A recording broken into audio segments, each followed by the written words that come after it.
મને ખબર છે, હમણાં થોડા દિવસ પહેલાં પ્રફુલભાઈ આવેલા મોટા વરાછા રોડ ઉપર, મોટા વરાછામાં મુખ્ય રોડ ઉપર અમે 2 કલાક વરસતા વરસાદમાં ડ્રગ્સની જાગૃતિ માટે અમે રેલી કાઢેલી. એ ડ્રગ્સમાં જાગૃતિ માટે 2 કલાક પળીને લોકોને જાગૃત કરવા પ્રયાસ કર્યા. એની અસર થાય કે ન થાય, પણ એક શિક્ષક વર્ગખંડમાં જો બાળકને સમજાવે ને તો એની અસર 100 ગણી થાય. એ શિક્ષક સમજાવતા બંધ થયા છે ને એનું આ પરિણામ છે. અને શિક્ષક આવો કેમ થયો, આ બહુ વાલી સમજજો.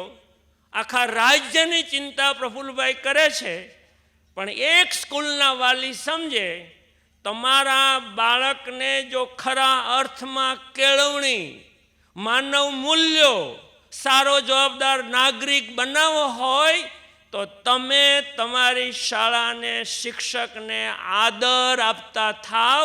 એની પહેલી શરત છે.